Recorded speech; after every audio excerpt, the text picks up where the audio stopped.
Today, we're going to be looking at important features of the skeleton. So, besides labeling your actual skeleton and the different bones that you need to know, you also need to be familiar with a couple of important features of the bones. So, this PowerPoint is going to be a little bit quicker just because a lot of it is relatively self explanatory, but I still wanted to give a little audio and explanation with everything. So, I recognize that the skeletal system is a decent amount of work, but the bones are a really large part of the body, obviously. So just bear with me. It's going to be great. Let's get started. When we are looking at important features of the skeleton, one thing that we've talked about already at the beginning of the year is the axial versus the appendicular skeleton. So you need to be able to determine, when I say axial, I'm talking about the skull, the vertebral column, and the bony thorax, or the appendicular skeleton, which is basically everything else. So just keep that in mind. That was something that we mentioned earlier at the beginning of the year, but that is something I wanted to reiterate. When looking at the exoskeleton, a reminder of the function of it is that it protects the brain, spinal cord, and organs of the thorax. That is the main job of the exoskeleton. I really like this picture here because it shows you exactly what is the exoskeleton: the skull, the bony thorax, and our vertebral column.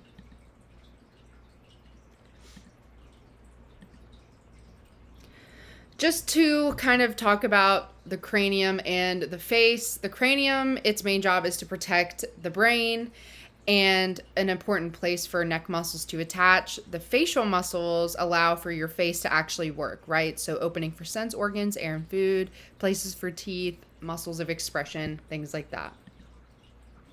I do want you to understand that on the cranium and the face, most of our bones are paired, which means that there's one bone on the left side and one bone on the right side. But there's a few bones that are not. In our cranium, most of our bones are not necessarily paired, including our frontal bone, occipital bone, the sphenoid, and the ethmoid. Those are our unpaired bones of the cranium. The parietal bone, we have our temporal bone, the bone markings we're going to talk about on the next PowerPoint. The frontal bone, which is obviously our forehead. The occipital bone, the back. The sphenoid bone is one of the bones that is a little bit tricky because it's a very strange shape. This picture here is as if you took your mandible and maxilla off. So that's kind of what this is showing. It's at the base of the skull. So it's a little weird picture to show, but we'll talk about it in class and look at it on Z-Space. The ethmoid is another weird bone. It kind of sits above our palate, and if you're looking at it from the front of the skull, it's really, really small. So it's a little bit strange as well. We'll talk about that. Now, the sutures. Sutures are something that hold our cranial bones together. They're very unique in that this is the only place you really see sutures. They're really, really immovable joints. They don't move at all. And they eventually fuse as you get older, which is how you can sometimes tell the age of a skeleton. So you need to just be familiar with where they are located: the cranial suture, the sagittal suture, the squamous suture, which you can't really see on here because it's on the side because it connects the temporal and the parietal, and then the lambdoid suture. So just kind of be familiar with where those are located. I'm not really going to ask you necessarily what they are, but more a picture of them and tell me where they are. So most of our facial bones are going to be paired because everything is very symmetrical on our face. The only unpaired bones that we have are called the vomer and the mandible. So the vomer, you can see, is this really small bone here. We'll talk about it in a second. And then the mandible. That's literally it. The maxilla, you can see there's a little joint here. Even the nasal bone has a joint here. Most of them are going to be paired. There's one on the left and one on the right. We have our zygomatic bones and the nasal bone. The mandible, which is our lower jaw. the maxilla, which is our upper jaw. The palatine bone is actually really interesting because it literally makes up your palate. It's like the top of where kind of like your teeth are. It kind of sits behind the maxilla. Now, the maxilla and the mandible are super, super strong. These are some of the animals with some of the strongest bite force in the world. Nile crocodile has the strongest with 5,000 pounds per square inch. To give you some context, humans have about a 50 pounds per square inch bite. So very, very strong bite down. I did want to mention the palatine bone again because this is what creates cleft palate. Cleft palate is when there's a problem with how the palatine bone fuses together, and it creates a problem with how the baby is able to eat and suckle and things like that because it doesn't create a vacuum for the food to go down. We have the lacrimal bone, which is right on the corner of our eye. The nasal concha, which kind of make up the inside of our nose. We have the vomer bone, which I said is one of the only unpaired bones. It's kind of a little bit difficult to see, except it makes up the nasal septum. So it makes up this little area in between our nose that kind of makes up the two sides of our nose, right? So that's why our nose is separated because of this vomer. Something else I wanted to mention about bones is the paranasal sinuses. So sinuses are bones in our skull, particularly in our frontal, sphenoid, ethmoid, and maxillary. And the functions of sinuses helps lighten the skull. It creates air and resonance for voice carrying, and it also helps warm and humidify the air. So these are really important as a part of the skeletal system. You don't ever think about, like, bones are not just these like dense, hard, rigid structures sometimes. They do help lighten the skull in this way. It's just having these almost like holes in our skull.